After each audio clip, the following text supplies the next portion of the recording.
적은 인원의 사중창을 아주 잘하셨습니다. 지난주일 종료주일 우리 성찬 성례전을 보냈습니다. 성찬 성례전 그날 주님께서 직접 제정하신 성만찬의 의미에 대해서 말씀을 함께 나누었습니다. 다시 한번 말씀을 상기하고 사도행전 말씀으로 들어가도록 하겠습니다. 주님께서 베풀어 주신 성찬의 의미는 바로 첫 번째는 생명의 떡으로 우리에게 영원한 생명을 주심을 의미합니다. 성찬은 우리에게 영원한 생명을 주시는 예수님의 사랑을 기억하는 시간입니다. 유대인들의 유월절에 마시는 세 번째 포도주잔은 바로 현재의 축복의 의미를 가지고 있죠. 그들은 땅에 떡을 내신 주님, 우리 하나님을 찬양하라 라고 고백하면서 유월절 세 번째 잔을 마셨습니다. 그 떡이 바로 예수님의 몸이며 그 몸이 생명의 떡이 됨을 말씀하신 것이 바로 성찬의 의미입니다. 유월절이 애굽에서 해방을 의미한다면 성만찬은 생명의 떡을 먹음으로 죄로부터 해방함을 의미합니다. 그래서 성찬에 참여하는 것은 바로 우리에게 영원한 생명의 떡으로 오신 주님을 기억하는 일입니다.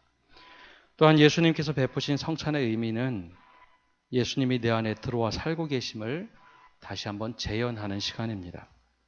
개혁교회의 성찬의 개념은 직접 예수님의 몸과 살을 먹는 것이 아니라 우리가 기도할 때 성령께서 그 자리에 임하시고 우리가 주님의 떡과 잔을 대할 때 성령이 내 안에 들어와 계심을 고백하는 것이 바로 성찬의 개념입니다. 그런 의미에서 볼 때 우리가 음식을 먹으면 내가 아닌 이 음식이 소화가 돼서 나의 살과 피가 되는 것처럼 우리가 주님의 성령이 임하시는 그 떡과 잔을 대할 때 내 안에 들어와 계신 하나님, 바로 주님을 늘 기억하며 재현하는 것, 이것이 바로 성찬의 의미입니다. 그래서 이것이 영원히 지속되면 우리가 이 땅에 살아가면서도 하나님 나라를 경험하고 죽어서도 천국으로 가는 그것을 의미합니다. 마지막으로 예수님께서 베푸신 성찬의 의미는 예수님의 삶과 죽음을 기억하고 전하는 것입니다. 유대인들은 유월절이 되면 출애굽 절기를 늘 회상하며 자녀들에게 이야기해 줍니다.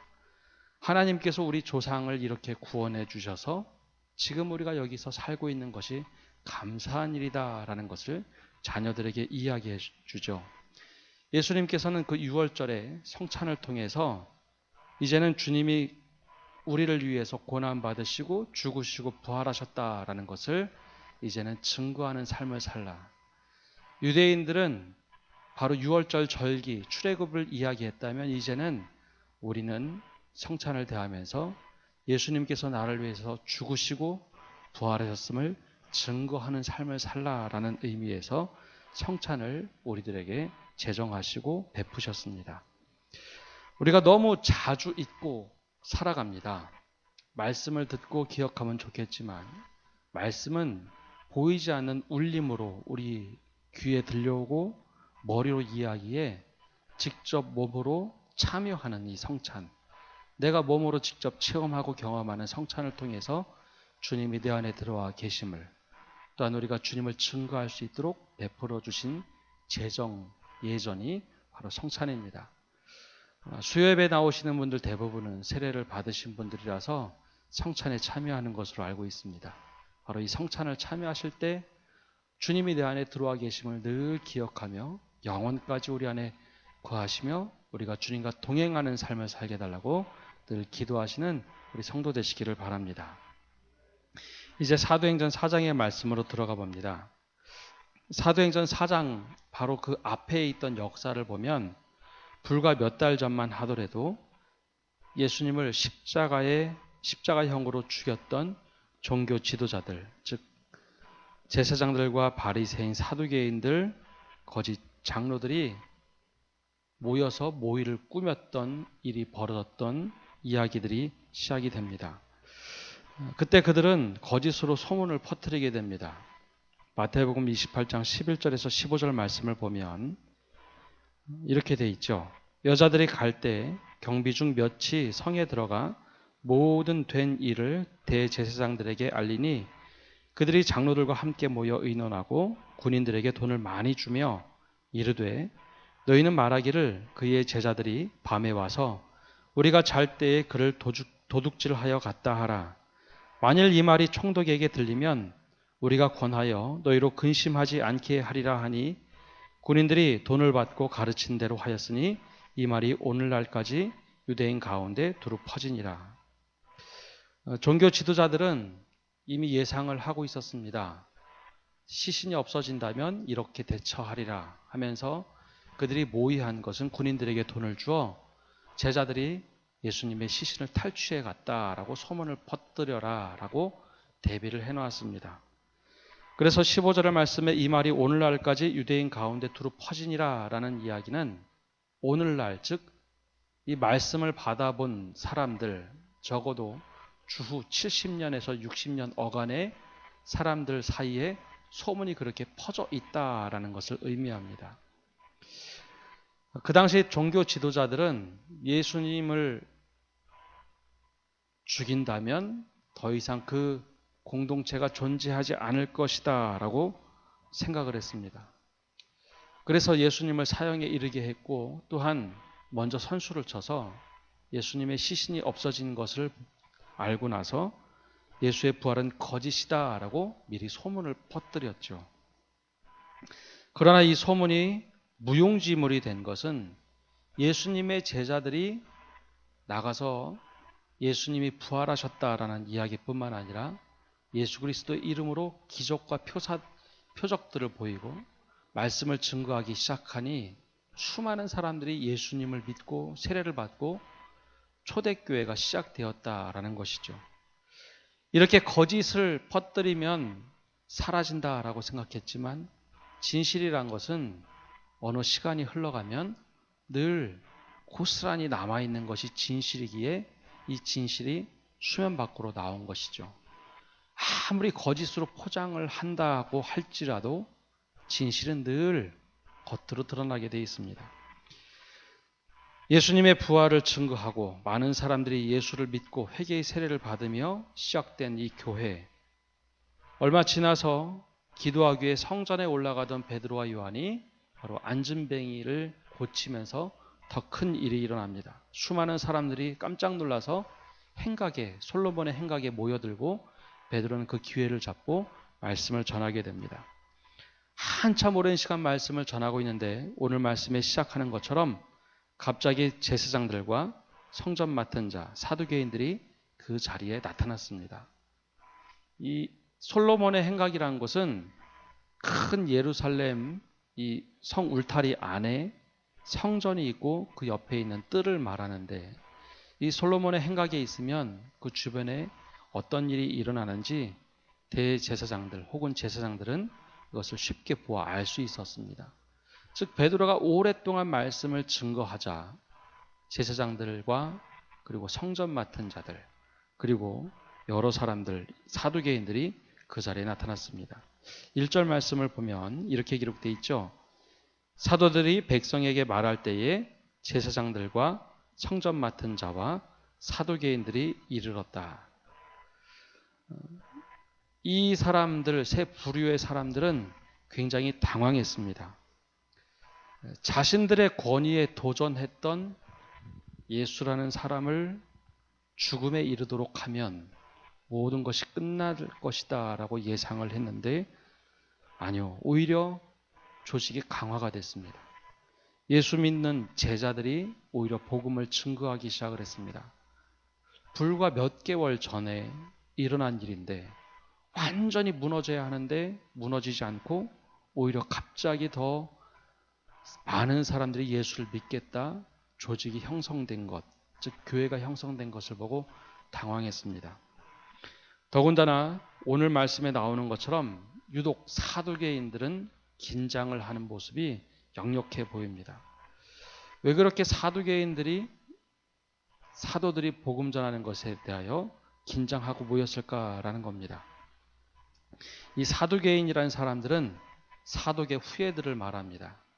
원래 제사장 전통에 서 있지 않은 사람들이 후에 사독 이후에 제사장 이 범주 안에 들어오면서 그들은 모세오경만이 하나님의 말씀이다라고 생각하던 이들입니다. 유대 당파 중에 이 사람들은 영혼 불멸설 혹은 부활했다라는 이 두 가지의 사상들을 믿지 않았습니다. 부활한다라는 것은 사두개인들한테 잘못된 사상이다라는 인식이 있었죠. 또한 영혼 또한 불멸한다는 것은 그들이 인정하지 못하는 일이었습니다. 특별히 그들은 마카비 시대라 하여 100년 전쯤에 마카비 전쟁을 일으켰던 사람들로 헤롯 왕 때까지 권력의 최상층에 있었던 정치 지도자들이 바로 사두개인입니다. 이들은 소수이지만 굉장한 권력을 누리던 정치 집단화되어 있던 사람들이죠. 문제는 로마 식민지를 경험하면서 그들은 정치력과 기득권을 유지하기 위해서 로마에 철저하게 내통하던 사람들이기도 합니다. 그러니 로마 제국과 늘 연합을 강조하면서도 메시아를 믿으면서도 메시아가 오면 안 되는 이상한 생각을 가지고 있던 사람들입니다. 종교심이 뛰어났기에 메시아가 와야 되긴 하지만 메시아가 실제로 이 땅에 오시면 로마를 뒤집어서 모든 기득권을 없애버리니 메시아를 기다리지만 메시아가 오면 안 된다라고 생각하던 이들이 바로 사두개인입니다. 이와 달리 유대 바리새인들은 유대 율법과 전통을 철저하게 지키는 사람들로 이들은 종교 지도자들입니다. 사두개인들은 소수면서 강력한 권력을 가지고 있다면 바리새인들은 넓게 퍼져 있으면서 사람들한테 존경을 받던 이들이 바로 바리새인들입니다. 말씀을 가르치고 율법의 전문적인 지식을 가르쳤던 사람들로 많은 이들은 서기관이라는 직책을 갖기도 했습니다. 근데 바리새인들은 사두개인들과 달리 영혼은 불멸하다라는 생각이 있었고 또한 사람은 부활한다라는 사상을 이미 가지고 있던 사람들입니다. 그래서 예수님께서 부활 이야기를 하든지 혹은 사도들이 부활 이야기를 하면 이 두 부류는 쫙 갈라지게 되어 있습니다. 사두개인들은 부활이 없다라고 생각을 하고 바리새인들은 부활이 있다라고 생각하니 이 양쪽의 입장이 쫙 갈라지게 되어 있죠. 근데 유독 예수님을 십자가형에 달려 죽게 할 때는 이들이 정치적 야합을 해서 예수님을 십자가에 못 박았던 사람들이 바로 이들입니다. 베드로가 초대교회에 전한 복음은 메시아이신 예수를 너희가 죽였고 아버지 하나님께서 그를 다시 살리셨다. 즉 예수께서 부활하셨다라는 메시지를 바로 안질배기를 고치고 나서 전했던 복음의 메시지입니다. 이러니 사두개인들이 이 이야기를 들을 때 어떤 마음이 들까요? 부활 이야기를 하고 또 하나 메시아가 나타났다는 이야기 두 가지를 하자 사두개인들은 생각하기에 다시 우리의 권력에 도전한다라는 생각을 갖게 되었죠.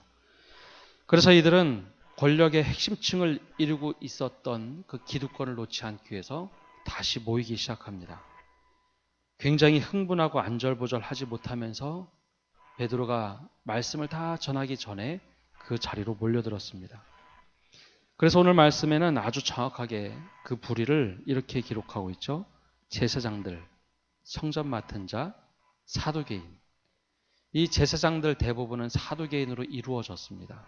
그렇기에 제사장들과 사두개인은 거의 동일한 무리였고 성전 맡은 자들은 그 밑에서 일을 보는 이들이기에 이들이 몰려온 것이죠. 의도적으로 누가는 여기에 바리새인이 끼어있지 않다라는 것을 일부러 기록해 놓았습니다. 실제로 그리스도인들을 박해한 것은 바리새인들보다는 사두개인들이 앞장서서 그리스도인들을 박해하게 됩니다. 이 성난 지도자들은 저녁에 사도들을 잡아다가 심판할 수 없으니 다음 날까지 옥에 가둬둡니다. 그러나 이미 말씀을 듣고 예수를 믿는 사람이 남자만 약 5,000명쯤 가량 되었다라고 오늘 말씀에는 기록하고 있습니다. 남자들만 5,000명이면 여자와 아이들까지 합치면 적어도 10,000명의 사람들이 그 메시지를 듣고 예수님을 믿는 사람이 되었다라는 이야기가 됩니다. 복음이란 것은 진리의 문제이기에 아무리 우겨싸움을 당하여도 쌓이지 않는 것이 복음의 진리입니다. 아무리 거짓말을 한다 할지라도 복음의 진리는 늘 언젠가 드러나게 돼 있습니다. 단 우리가 복음의 진리가 훼손되지 않도록만 살면 됩니다. 우리 스스로가 복음의 진리를 훼손되도록 살면 마치 복음이 훼손된 것인 양 증거되기 때문이죠. 그렇지만 않다면 우리가 말로 하는 이 복음은 사람들이 막는다고 해서 감춰지지 않고 제어가 되지 않습니다. 이 다음에 있었던 일들을 보면 바울이 감옥에 들어가서 그곳에서 하나님을 찬양하고 예배할 때 그 감옥에 있던 수많은 사람들이 복음의 메시지를 듣고 다 예수 믿는 사람들이 되어갑니다. 같은 감옥에 있는 사람이면 그 메시지를 듣지 않을 것 같은데 아니요. 복음의 메시지는 우리가 복음에 훼손되지만 않으면 내 형편에 상관없이 그 말씀 진리 자체로 살아있기에 그 말씀은 분명히 운동력이 있고 힘이 있습니다. 사람을 변화시키는 능력이 있습니다. 우리가 그것을 잊지 말아야 합니다. 성난 지도자들이 아무리 사도들을 제어한다 할지라도 박해한다 할지라도 이 복음의 메시지는 쭉쭉 퍼져만 갑니다.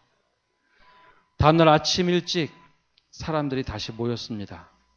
예수님을 재판할 때는 밤늦게 우리가 새벽에 말씀을 보는 것처럼 대제사장 가야바에게 데려가고 대제사장 안나스에게 다시 데려가고 이들을 통해서 재판을 받게 하는 것처럼 이번에는 더 많은 이들이 모였습니다. 안나스도 모이고 가야바도 모였습니다. 요한과 알렉산더, 대제사장 문중의 사람들이 다 모였습니다. 굉장히 다급하다는 이야기입니다. 특별히 예수님을 신문했던 사람들은 안나스, 대제사장 안나스와 그리고 가야바입니다. 이 둘은 같은 친척입니다. 대제사장 안나스가 나중에 로마의에서 폐위가 되자 안나스는 자신의 사위에게 물려주죠. 가야바에게 대제사장직을 물려줍니다. 그러나 실질적인 대제사장이라고 인정받았던 사람은 안나스였습니다. 그래서 안나스는 뒤에서 섭정을 하죠. 그래서 이 가문을 보고 안나스 가문이라고 부릅니다.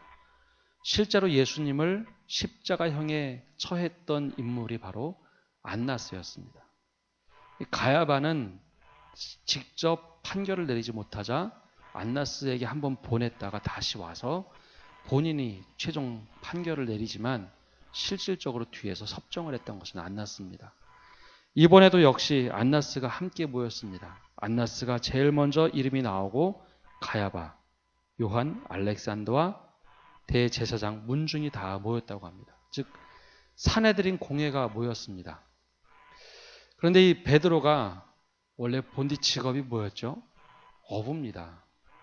이 어부 한 사람이 말이 투박하고 그리고 말도 어눌하고 잘 조리 있게 전달 못하는 이 사람을 위해서 이 사내들인 공회가 다 모여서 이렇게 판결할 만한 큰 이유는 없습니다. 그럼에도 불구하고 사두개인들이 위협이라고 느꼈던 것은 대단했던 것이죠. 그래서 사내들인 공회가 모이는데 아주 큰 공회가 모이게 되죠. 그곳에서부터 종교 재판이 이루어집니다. 사도들에게 앞에 선 그들에게 묻습니다. 너희가 무슨 권세와 누구의 이름으로 이 일을 행하느냐라고 단도직입적으로 물어봅니다. 관리들이 이 사도들을 원래 가둔 이유는 병 고쳐서가 아니었습니다.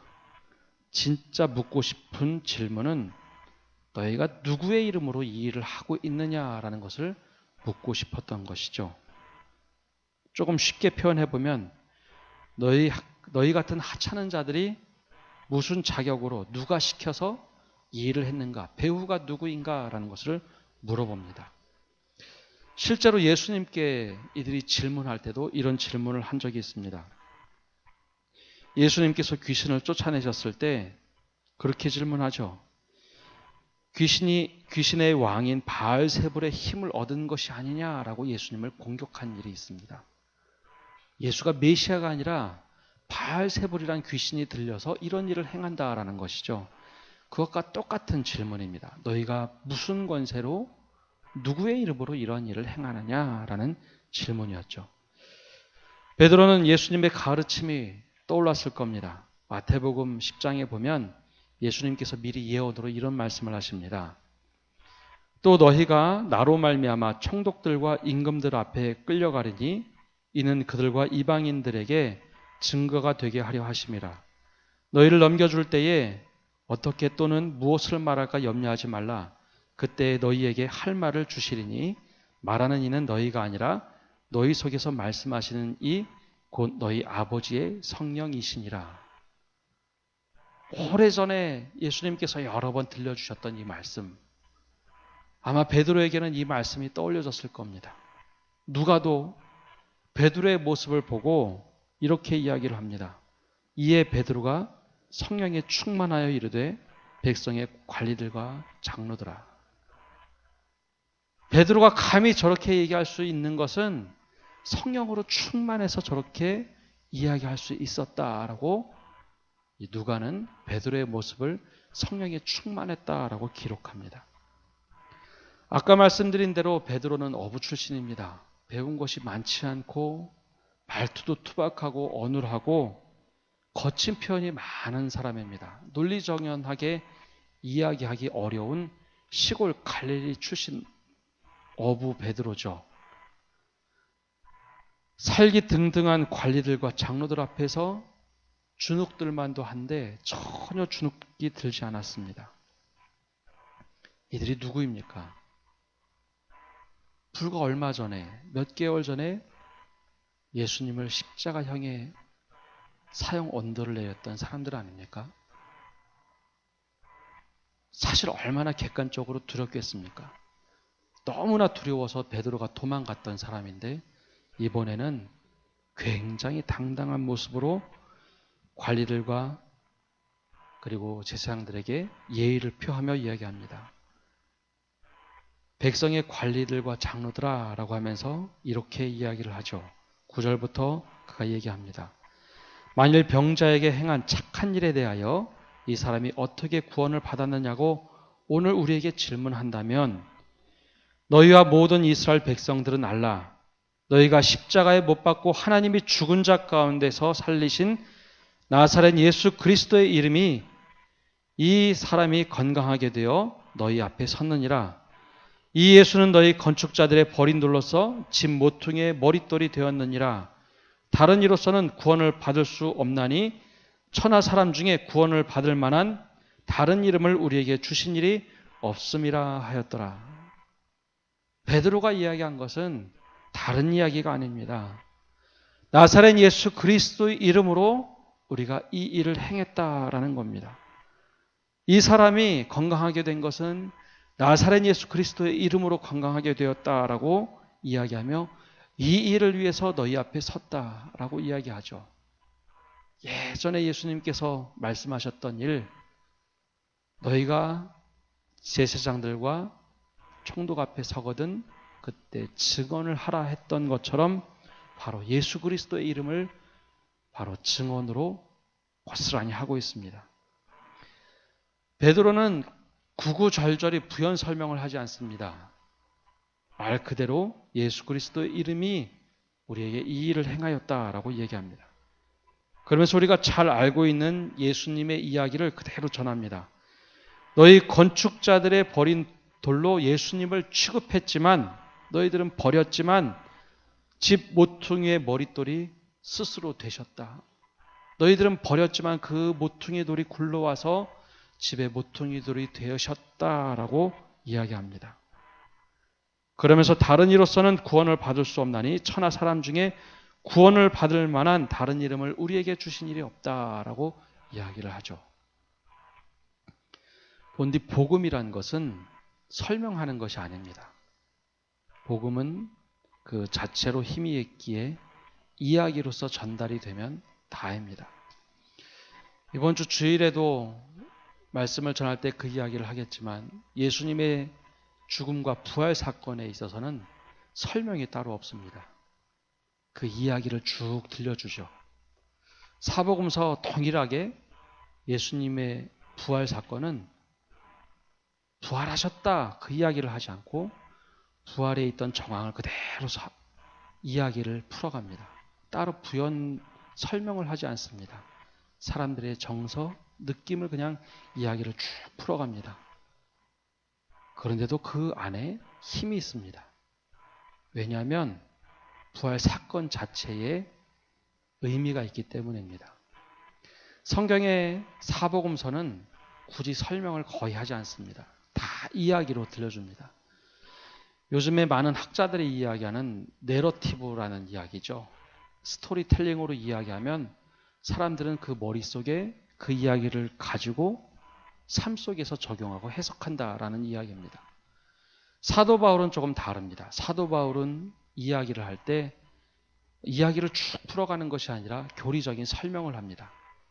사람들에게 전 이해가 없기 때문에 그것을 논리정연하게 이야기를 해서 설명을 하지만 복음서 기자들, 특별히 예수님과 함께했던 사도들은 가능하면 설명을 하지 않습니다.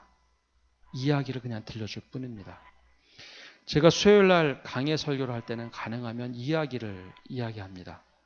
그 뒤에 수많은 배경들을 이해해 보면 이 복음서와 특별히 사도행전의 이야기는 특별하게 교리적으로 설명하기보다는 이야기를 머릿속에 기억하고 삶 속에 적용해 보면 그것이 나의 힘이 되고 삶의 지혜가 되기 때문입니다. 스토리가 있어야 된다는 것을 요즘에 학자들이 많이 이야기하죠. 이건 교회뿐만 아니라 일반 드라마 작가들이나 수많은 사람들이 요즘에는 스토리텔링을 참 많이 이야기합니다. 과거에는 한동안 설명하는 것이 강했는데 요즘에는 다시 스토리텔링으로 다 돌아옵니다. 그 이유는 이야기는 머릿속에 그대로 고스란히 그림으로 남기 때문입니다. 비슷한 상황이 오면 교리는 내가 외워서 해석을 해야 하지만 이야기는 비슷한 상황이 오면 아 맞아 나도 저렇게 하면 되는구나 라고 그대로 적용이 되기 때문입니다. 베드로의 모습을 보면 베드로는 성령의 충만함을 받았을 때 아주 당당하게 자신이 경험했던 이야기를 하기 시작합니다. 무소부리의 권력, 사내들인 공의 앞에서 아주 당당하게 그리고 예수 그리스도를 죽음에 이르도록 한 그들 앞에서 당당하게 예수님에 대한 이야기를 하기 시작합니다. 그것은 그가 체험하고 그리고 경험했던 예수님이기 때문입니다. 그리고 그들 앞에서 내가 행한 것은 오직 예수 그리스도다라고 당당하게 이야기하죠. 그러면서 복음의 핵심인 이야기를 합니다. 다른 이로서는 구원을 받을 수 없나니 천하 사람 중에 구원을 받을 만한 다른 이름을 우리에게 주신 일이 없다라고 단언을 하며 이야기합니다. 이 베드로의 고백은 지금 우리에게도 유효한 고백입니다. 살아가면서 우리가 여러 가지 상황을 만날 때 또 믿음 생활할 때 특별히 나에게 굉장히 어렵게 하는 사람들을 만났을 때 바로 예수님을 묵상하시기를 바랍니다. 더 나아가서 베드로가 이때 어떻게 행했는지 묵상을 해보십시오. 베드로는 다른 것을 의지하지 않았습니다. 바로 예수 그리스도의 이름을 의지하고 예수 그리스도의 이름만 자랑하는 모습을 가졌다라는 겁니다. 구걸하지 않았습니다. 나를 풀어주십시오. 내가 잘못한 일이 없습니다. 그런 얘기하지 않습니다. 아주 당당하게 내가 옳은 일을 행하였다라고 하며 예수 그리스도 이름으로 이런 일을 했다라고 이야기할 뿐입니다. 우리가 그리스도 예수로 살아가는 삶은 바로 이러한 삶을 얘기합니다. 그 삶에는 부연 설명이 필요 없고 내가 예수 그리스도에게 붙잡혀 살아가기만 하면 된다라는 것이죠. 예수 그리스도와 함께한다라는 것을 깨닫자 그들은 예수님을 죽였던 사람들 앞에서도 당당했습니다. 거기서 주눅이 들어서 복음 전하는 것을 굽히지 않았습니다. 왜냐하면 이것은 하나님께서 원하시는 일이라고 깨달았기 때문입니다. 바로 이 은혜가 우리에게 늘 동일하게 있기를 원합니다. 다른 것으로 자꾸 부연 설명하는 것이 아니라 나에게 역사하셨던 예수님을 증거하는 삶. 나에게 역사하셔서 내 신앙의 간증이 되었던 예수님을 증거하는 것. 이것이 바로 우리가 유일하게 증언으로 살아가야 되는 이유고, 또한 이것이 그리스도인이라면 마땅하게 예수 이름으로 살아가는 모습입니다. 그래서 오늘 말씀의 제목을 예수 그리스도의 이름으로라고 정했습니다. 우리가 주님께 늘 붙들려 사는 삶을 살 때 우리 주님께서 우리를 높여주시고 우리를 하나님께서 이끄시는 삶을 살리라 확신합니다. 이 은혜가 우리 모두에게 함께하기를 간절히 소망합니다. 함께 기도하겠습니다.